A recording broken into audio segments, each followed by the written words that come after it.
Hello everyone, welcome back on my channel.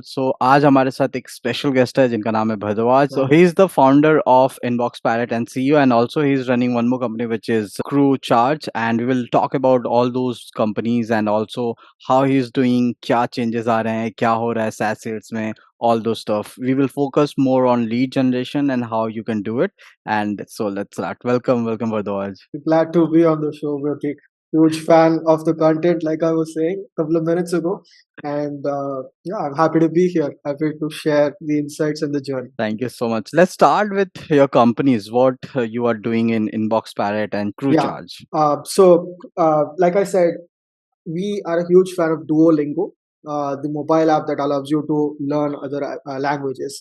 And one thing that allowed them to increase their product adoption rate by more than 600% was their style of notifications. So they have a mascot, which is like an owl that will send you scary notifications every time you miss a Hindi class or a Spanish class. And essentially, the notifications was tied to the behavior that you exhibited inside the app, and I thought this was really cool, and there should be a universal way to plug and play this into all SaaS companies. Um, Before that, I was working at another SaaS startup. It was called Worklama. They did HR tech in APAC and Europe. Uh, at that point of time, I was a good programmer, and this is how most people get into SaaS, especially if you have a development background. People look at a specific thing and they think I can make it cheaper or I can make it better because I know how to code, and they start getting into it. But what they don't realize is the cost of actually distributing such a product, or how much of a problem it is for the customer. So if anybody here wants to start a SaaS company, the first thing you should do is not create a landing page. The first thing you should do is not create your app. The first thing you should do is not run ads. Counterintuitively, one thing that I would recommend a lot is to join communities and like Sales 101, where you can actually see the problems that people really care about. I've realized that most of the SaaS companies fail because there is a lack of insight into what problem you're actually solving. Because you worked in that industry for 2 years and you're trying to sell a solution to someone who has been trying different kind of solutions for more than 17 years, right? And my solution was to essentially do this. There was a HR in my company, and it was a global company, and this was during COVID. So Okay. he would have to wake up at 1 a.m., 2 a.m., 3 a.m. just to wish people all around the world. And this was just the same PPT template. He was just replacing the face. And I thought there must be an easier way to do it, right? Again, if you are starting a SaaS company, you must have a really good understanding of your alternatives and how big they've penetrated into the market.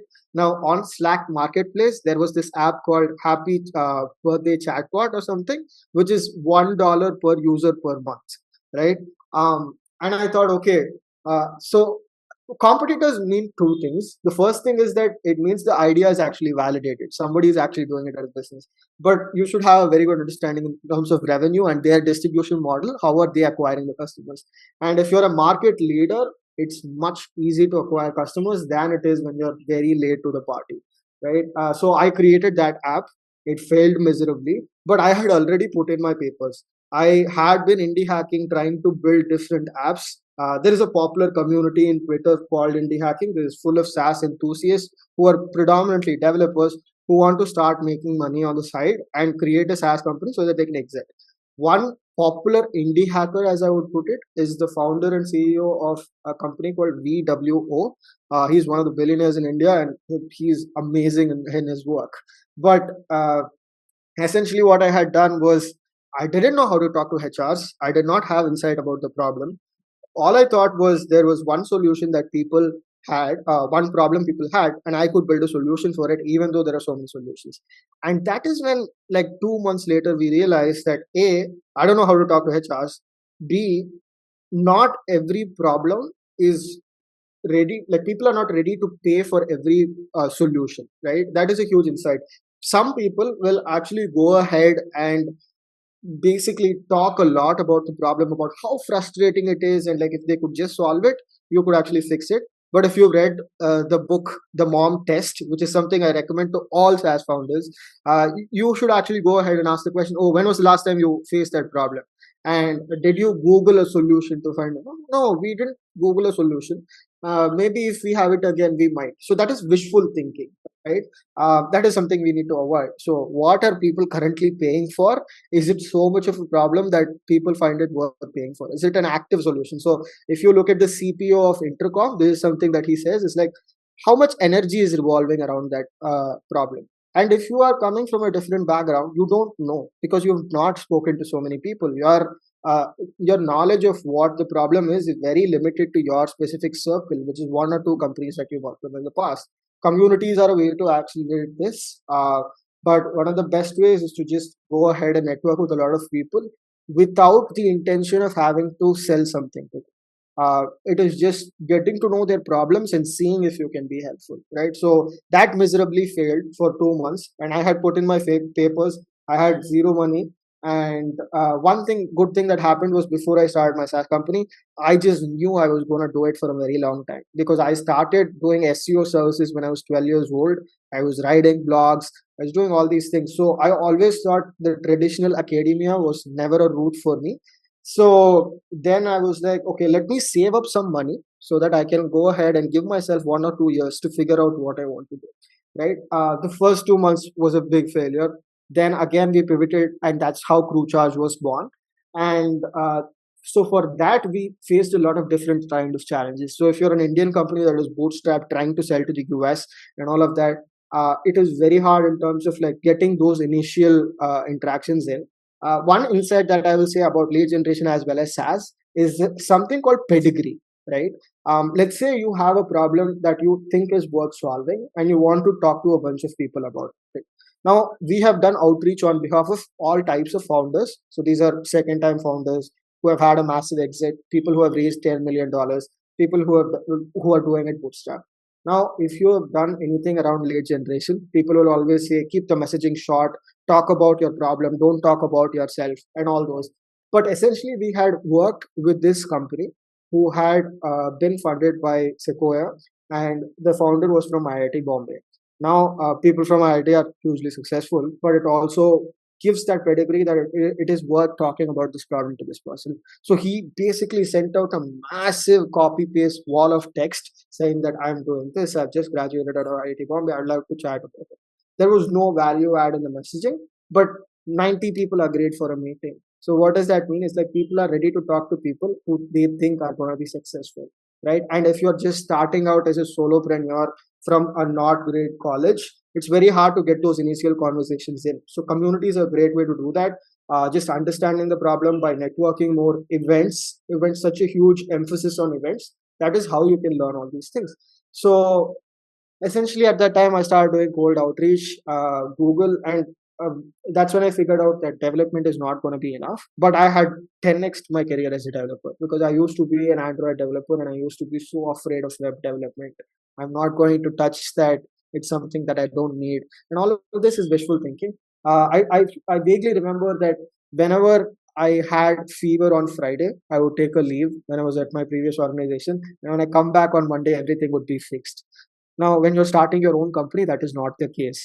Uh, what ends up happening is you are the one who has to come ahead and fix it.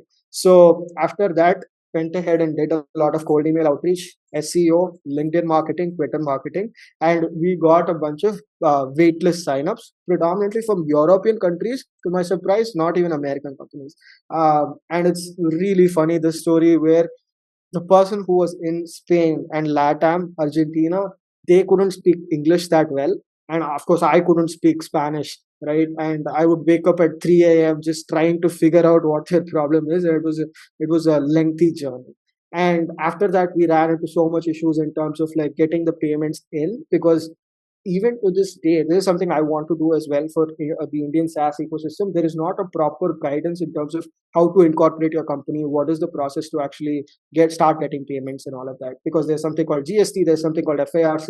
You could do it as a Delaware incorporated. You could do it as an Indian private limited. There's something called a proprietorship. It's very complex. Thankfully, there was this another accelerator, online accelerator program. I'm not a huge fan of endorsing that, but you can still check it out. It's called Pioneer.app, which was funded by the guys who were funded by Twitter. And essentially, it's a competition where you have to submit weekly updates on progress of your SaaS applications. Now, in that, I have made some good friends who are a little ahead of me in the curve. And this is something that I've always done in my career. It's like you just have to go to LinkedIn, find people who are ahead of you in terms of career, and just ask them, what can I do to be like you? And people would help you 99% of the time, because you're not asking for something exorbitant in return. People want to help you, and that's something Steve Jobs really believes in, right? So that happened, and we were struggling to get payments. We got around 90 waitlist signups, but by the time we had figured out the payments and all of that, it was very hard to maintain that product at such a scale as a single person, because I was doing the marketing, I was doing the sales, I was doing support.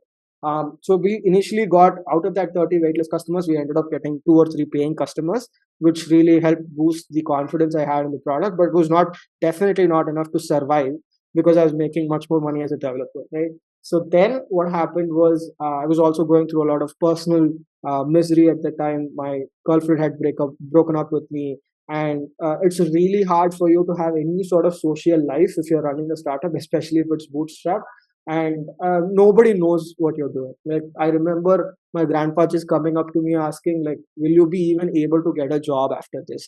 And this is something that I would stress. If you're watching this video and you could take something back from this video, it is this: there is no such thing as an opportunity cost when it comes to startups, doing a startup, trying a startup. If you are thinking from a career perspective, sure, you'll be missing out on parties, you might not have a great dating life, you might look at other people who are earning better in the short term, but in the long term, it will 10x your career. The amount of job opportunities that I can get in a fraction of a second, that can pay me 1000x the normal standard career path, was only because I figured out how to do a startup. So that was really helpful, and that is a very stressful process. It's not something that is easy, especially if you're doing it bootstrapped, especially if you're doing it single. You are going to be way out of your comfort zone. You should do marketing, you don't know anything about marketing. You're going to do sales. Used to look down on sales, and now you're a salesperson. You identify as a salesperson, and all of these things kind of teach you a lot. And we realized that we need a wider tap. So essentially, one big learning at that time was, the way you think as an indie hacker is that let's reduce the cost to buy our software, and let's just focus on massive production. There is only two ways you can grow any sort of company. One is by margin, or one is by volume, right? Which is the McDonald's model versus the Apple model. The McDonald's, low rate per burger, they sell a lot of burgers. Apple sells fewer iPhones but more margin per iPhone. Now, most of the people want to be McDonald's. They go less in terms of like code quality and value adds to the company that they sell into, but they're also charged less. But that is actually 1,000 times harder than doing the Apple model, which is counterintuitive. People are ready to pay you $1,000, $5,000, $10,000 if you are just able to solve business problems for them, right? And that's how Inbox Pirates was born. Essentially, it was a feature inside CrewCharge to preview applications, and we did a survey with our friends. The reason it was born was, my friend sent an email from a email marketing software called Send in Blue, and he grabbed 3 phones around his houses. And I said, why would you do that? And he's like, no, most of the people are just going to see it in the phone. There is no point of just like seeing how it looks on the software. So then I was looking for this in my feature development, and I realized there was no such software that was allowing people to do this. And I thought that was very misleading. And we ran a survey, and we found out more than 74% of the first touch point is with mobile. So we did that. And this time, one thing that I did, and this is something, if you're doing it bootstrap or indie hacking, if you're just starting out, you should do, start off small with a very particular niche. So we already identified that people who are sending out cold emails were using stuff like Apollo, right? And instead of just building our alternatives of Apollo as a small company, what you should want to do is like build on top of Apollo. You're piggybacking on the platform's experience, and you can see it. Like, if you're seeing the show Nathan Latka, most of the bootstrap founders, they are piggybacking on some sort of platform like Intercom. Very famous example is companies that are in the Salesforce marketplace. Salesforce is known for this, where they want other people to grow along with them. But if your product is dependent on Salesforce, by default, you're marketing for Salesforce and you're growing along with their ecosystem. It's very hard to move away from that ecosystem, right? So that was really helpful. We had and what actually changed the trajectory was the product hunt launch. which was something I was putting off for a long time. And so many people do this. They overthink the product and launch, and they think, I should do this. It should be the best video. No, it doesn't have to be particularly. You just need a list of people that you are going to actually tell about your product, right? Alex Hermosi has so many examples for this, but you just need to advertise that you know how to solve a particular problem. That is all you're doing. So went ahead with the product and launch. We were competing with a VC-backed startup, 50% team, with a marketing budget, and it's there versus me, just a single person making a video with green screen, right? And that took off massively, and people in the US also found it very funny. And we ended up landing as number one product of the day. And product and launch, even if it's not driving a lot of relevant signups, what it does is it gives you a very high quality PR backlink. So what ends up happening is you start showing up more in terms of SEO. And the second part of that solution was we were randomly creating YouTube videos, and some of that were related to email problems. So one such video went viral, and it is viral even today. If you look for Gmail signature too long, please fix it, which is an error that you get inside Gmail. One of the first videos that pops up is our YouTube video, and through that they discovered the product. And eventually, this grew up to signups from companies like Google, Decathlon, GitLab, Reddit, and it was huge. But the adoption rate was not that good, and that's when we realized that the value add for this was still lower because it's just an email testing tool. So we really need to integrate it with a bigger platform that can allow you to send all these things. So that is when we found New Reply as one of our partners, and they already had an email sequencing tool similar to Apollo's, and it writes AI first lines, and we integrated with that, and that really helped us. And now we're also planning to do an integration with Pawns to Jobs, and this essentially solved the problem of acquisition, but at the same time, it was much more in terms of like dollar value per preview. And while all of this was happening, I was still broke. I was making some money out of this, like the actual figure would be somewhere between $200-300 in MRR, but that was definitely not enough to sustain my life, right? And it needed to go somewhere. At that time, a lot of founders, because they had realized what I was doing as a single person, they found it really impressive. They wanted me to help them with their services, especially in the customer acquisition part, because we really had that figured out. And that's when we started the consultancy. And it has been going great after that as well, because they have not only worked with startups, we've worked with companies with ticket sizes as big as $60,000. We have figured out pretty much every cold email tactic out there, or pretty much every lead generation tactic out there, or customer acquisition cost reduction for any sort of SaaS startup. So we love working with SaaS founders, and it has been a great journey. I'm sorry if that was lengthy, but I wanted to give a proper picture when I get into the flow state. That's impressive, Bharadwaj. That's really great. Okay, so I just really wanted to know what's your revenue right now? Like how much you are making? So is this just from the product, or is it along with the services? Just with the product, inbox palettes and crew charge. Okay, it's still around the $500, $600 range. Okay. But we're planning to do a couple of more integrations that are still in the pipeline. So I think we'll be doing more pretty soon, because those are bigger platforms that we can adopt to. Okay, so as a young SaaS employee, right, and might be in a SaaS sales or anywhere, right? Uh, what product I can use from your bucket list? Does it have to be one of my products or any Yeah, product? it has to be your product. Okay, I would really recommend you use Inbox Pirates, because if you are sending out any sort of cold email outreach, it really gives you an idea of what it's like to be consuming that product from the receiver's point of view, which is something that is really important. People Mm. have this bias when they're sending an email, because when they get emails, they never respond. When they get a cold email, they never book a meeting. But when they send out cold emails and people don't respond, they're like, "Oh, how could that happen?"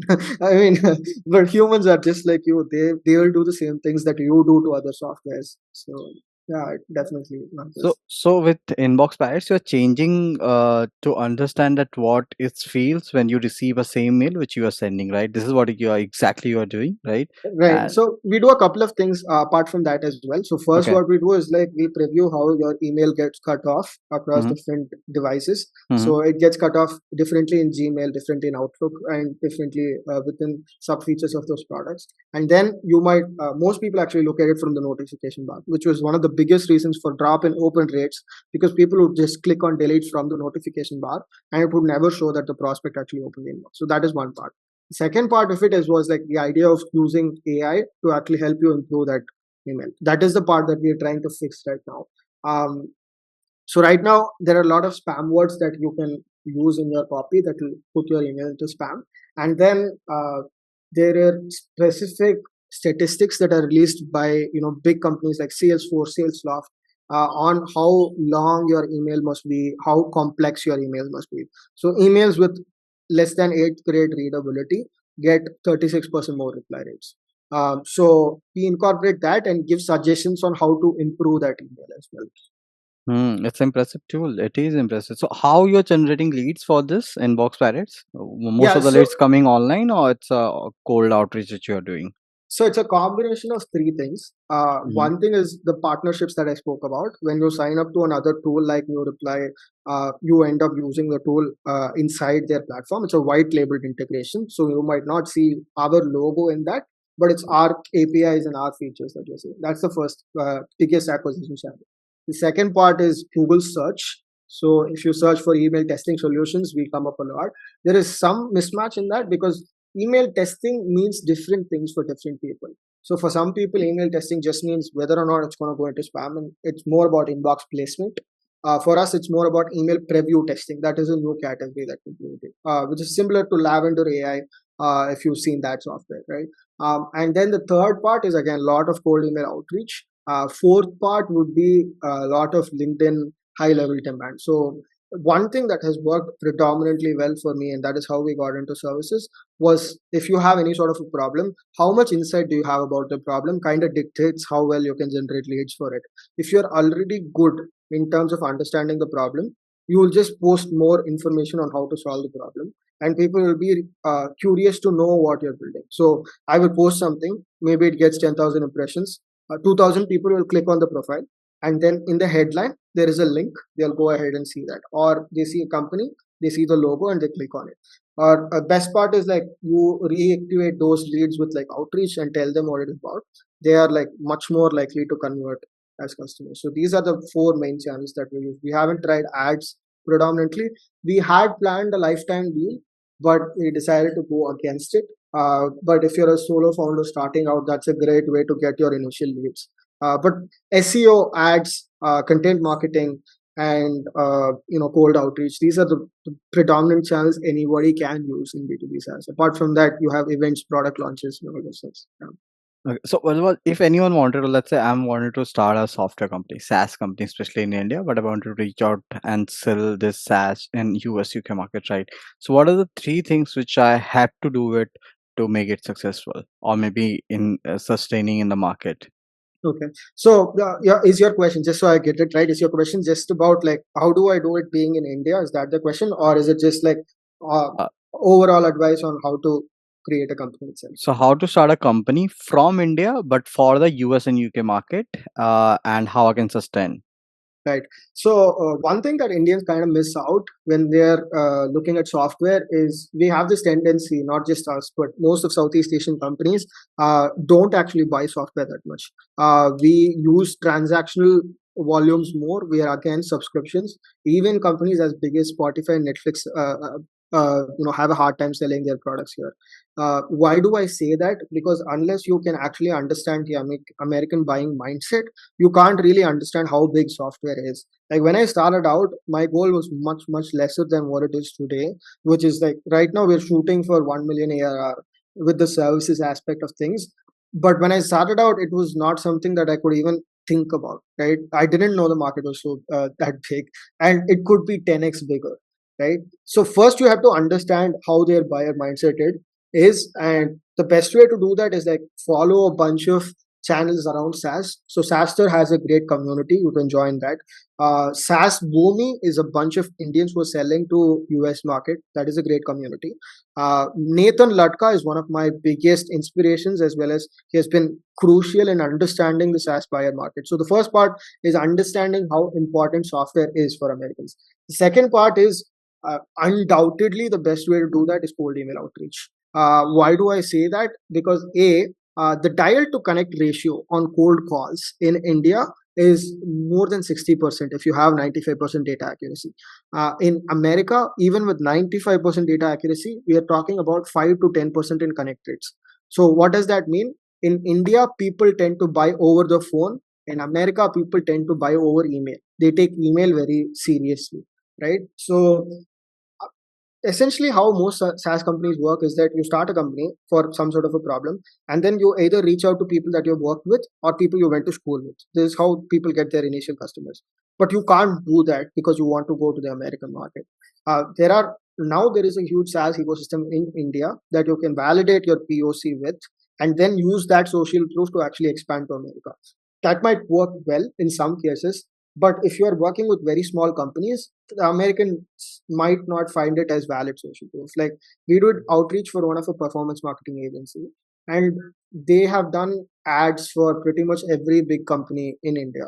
But even if I'm putting a big brand like Apollo Hospitals, Americans might not know Apollo Hospitals. So you have to put India's largest hospital chain or whatever, right? So you could do that, but email has to be a part of your strategy. Unless you're doing cold outreach, people will not know your product exists. That's the second part.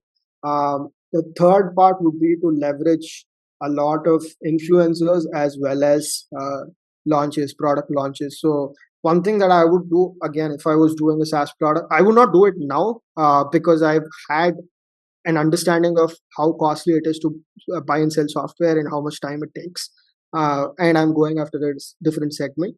But if I was just starting out and my goal was just to reach $1,000 or $5,000 or $10,000 in MRR, I would have first gone to Product Hunt, understood all the products, and then build a similar product in similar space and launch it on AppSumo. AppSumo takes care of the distribution exceedingly well.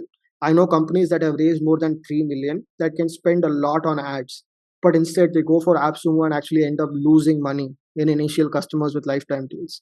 The reason they do that is AppSumo has a very good distribution network.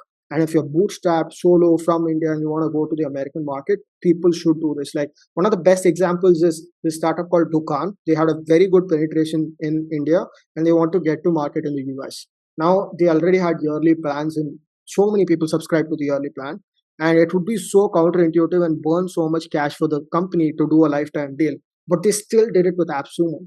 And the reason they did that was a very strategic move. It was only because AppSumo has a great distribution network in the US. So using that platforms like that can really help you. You have to understand that if you want to distribute software, it takes money and time. Most people think that software is democratized because it's on the internet and there is no cost of, like, going door to door or like putting bike in your petrol to go and deliver something. But instead you're going to be paying to people who can tell other people about what your software is, and those people need to be engaged in terms of time and money. Sometimes it is platforms like AppSumo, sometimes it's like a platform like LinkedIn, sometimes it's email, cold email. So you have to do all these channels, or else it's going to be very hard. You can't rely on just referrals like a brick and mortar store. Okay, somebody will tell somebody, I would be viral. Those are like wishful thinking. You need to have a process in place for each of these things. Yeah. Yeah. Okay. So what kind of uh, how I can put it? So basically, if I'm starting a company, the way you stated, Yeah. right? What are the major mistake which I can do in sending emails, in sending cold emails, or which you have learned and you now avoid sending those emails? Okay, yeah. There's a lot that people do when they're sending cold emails. First is avoid platitude at any cost. So what do I mean by platitude? Is like, I hope you're doing well. I wish you're doing this. I hope I'm not disturbing you. Nobody cares. You're already disturbing them because they had not given you permission to send you that email. So either make their time worthwhile or don't send them an email. It's that simple, right? So the second point would be to talk more about their problems and less about your solution, because you might actually learn more about the market when you do that. When you're starting out a company, there's a huge chance that you don't understand what problem you're exactly solving. So your goal should be to help them talk about the problem more and get that energy rolling, not really to sell your solution right away. So don't be salesy. Ask more about their problems. Can we discuss more about this? Don't ask for their time. Give value upfront. So one thing you should be doing is you should be qualified to solve that problem. uh, that is a huge problem, because most people who start SaaS companies, let's say you're starting a SaaS company for HR people, you've never been a HR in your entire life. So how well can you understand their problems, right? Even we did HR, employee retention, employee engagement platforms. It's like, how well do you know? Because you've never hired someone, you never tried to keep someone. So you think that as a founder, you'll start thinking like, okay, let's give gifts every Saturday as a solution, or like let's send surveys on how they are doing in terms of health. But those are all technical things. The real reason the employee is not satisfied is because they're probably fighting with their manager or something, or they're not getting weekends off, or they're not having their salaries right. These are the main reasons if you look at employee engagement or employee retention. That cannot be solved using your software where you can just send a bunch of smileys over Slack. That is not how it works. So unless you talk about the problem, you'll not be able to solve it. So make sure your email doesn't sound salesy to sell your specific solution. It talks about how can I get insights from this person on how to solve this problem. Third mistake that I see a lot of people doing is like pushing for a meeting all the time. I've had 28 meetings this past 2 weeks. That is only out of like my LinkedIn inbound funnel. Okay, and apart from this, I have to have calls with internal employees as well. So imagine for a small startup of just like 4 or 5 people, as a CEO, I'm handling 28 meetings. Now, if you're cold emailing someone, he's probably already famous, he or she, right? And they might be having 50 meetings already. They can't really afford to help you in that way, right? So can you ask them for a survey? How can you validate the market? That's how important it is. Third thing is, you need some sort of social proof in making them feel that they are not alone and they are not a lab rat. So one of the famous things that I always say is that when we started out the agency, we split it into two, because at that time I had lost trust in myself that I can make money. So the first part, I just sent that I'm just starting out this agency. I want to help out other indie hackers do things that I have done, and we are doing it for free in exchange for a review. For the second half, we said that this is what we've done, this is the proof that we have, and we are charging $400 as a retainer for 3 months. 7 replies out of 100 in the second half, and 0 replies in the first half. So what was the learning? People don't want to be lab rats. People don't want to experiment. Early adopters are very less in number. So you have to make them feel included as a part of the thing. If you're just starting out, you might not have it. That's where the warm circle kind of plays. If you don't have a warm circle, create it by going to these communities, create it by going to these events. That's the only way to do it. If you don't have a warm circle, you are not going to validate your product. If you don't validate your product, people are not going to want to test it. So that's the important takeaway. You don't need more than 3 lines in a cold email. Why you're reaching out, what problem are you solving, have you solved it for someone else before? This is the framework that has worked across deals, that as small as $100 SaaS products, as big as $60,000 retailers. Hi, I'm reaching out. Hi, Pratik, I'm reaching out because I saw this on your LinkedIn. People who are at this stage usually face problem X. They've helped a company like yours solve X using in X days or X time for X money. That is the only cold email template that I use. It works enormously well. Give a reason to reach out. Tell them they are not alone in the problem. Tell why you are the right person to solve this problem and who have you done it for before them. They don't want to be the lab rat. So if you just follow these 3 lines, cold email can work amazingly well. That's really important. You mentioned that entire meal should be for these 3 lines, and that's important. And you definitely win. So I don't use all those lines. How are you? Hope you're doing well. Good morning. Blah blah blah. Yeah. This is same my concept. I also believe that when you are calling, you want them to just get disturbed, right? You want Yeah. them to get on a call or maybe on meeting, whatever you want, right? Uh, but those last two questions. The first, what book you are reading right now? The second, which book you will recommend to the people who are going to start SaaS company? Okay, I think the second question I've already answered. The mom test is something that you should definitely do.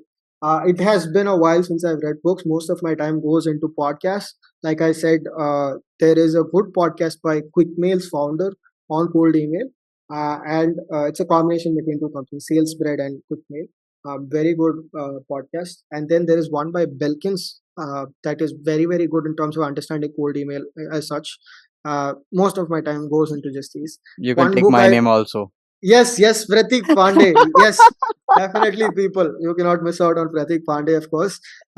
And yeah, it's mostly YouTube channels, because the problem with books is sometimes the principles stay, but you don't really have you have strategies that work from books. You don't have tactics, so you need a bit of both. Strategies are principles that test the stand of time. Like, it could be written in 1600, it would still be relevant, right? One such book is Traction by the founder of DuckDuckGo. It talks about 19 marketing channels that you can ever use to promote any sort of SaaS company. It's very important, right? But uh, it doesn't talk about the right things, because cold email has evolved. All these marketing channels have evolved. What worked in cold email 3 months ago doesn't work now.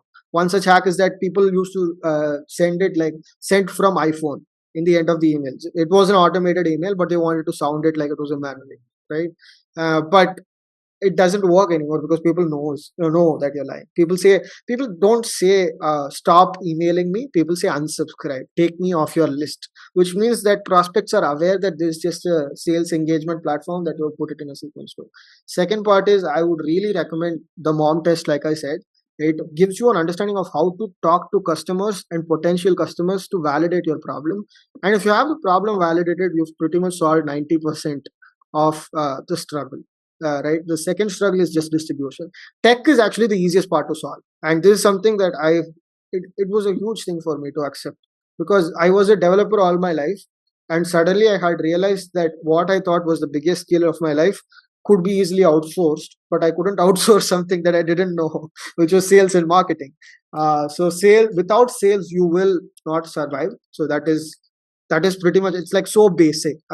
You just need to know where your money is coming from and who is ready to pay for it, what they are ready to pay for. That's all it matters. Yeah, and that's very important, especially in SaaS. So most of the people don't understand the importance of sales in SaaS because they think that this is a software company and the most important part is coder, developer, product person, all those stuff. Mhm. But the most important part of any SaaS company is sales and marketing team, and they have to be very good with their stuff, especially with the marketing, email, and LinkedIn influencing and all those stuff, right? Okay, so but there was one more thing I'll definitely like to know from you. Uh, what mistakes you are doing right now, right? Which you feel you should not do, but still you are not able to remove those mistakes. Okay. So I'll tell you from a product perspective as well as a services perspective. In the product perspective, I wish I had raised funds before actually burning a lot of cash. You can be building the exact right things as someone else, and someone who just had access to capital can just do it better, because capital allows you to contact more people, and it is basically like cracking the coding interview, where for 2 months you're just emailing investors and you think that this time I could be spending more on customers and all of that.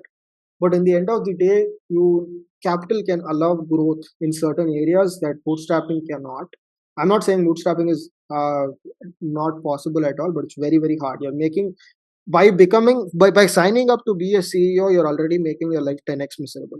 People don't realize that. People think that CEO is a cool title, but it's actually one stressful title where you're signing up to remove the fun aspects of your life. Oh, weekends, those are fun. Let me remove that from my life. Oh, dating, that's fun. Oh, let me remove that from your life. That is what you're doing by signing up to be a CEO. And if you're doing that, it's a race against time when you figure out what is working and not. So you can buy time with some money. You can stay afloat for a while and you can figure out what works, what doesn't work.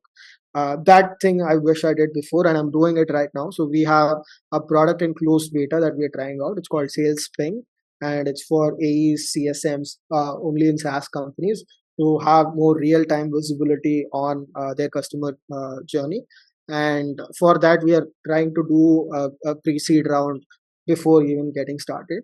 The second part in the services part is, I wish I had outsourced more. I've progressed a lot in that aspect this year. We made our first four hires in the company, but it is still a lot in terms of my workload. Like, I remember having this conversation with another founder, and he just asked me, we always think of runway in terms of cash. How many months can my company survive if we stop getting revenue? But we don't think of runway in terms of time and key influencers.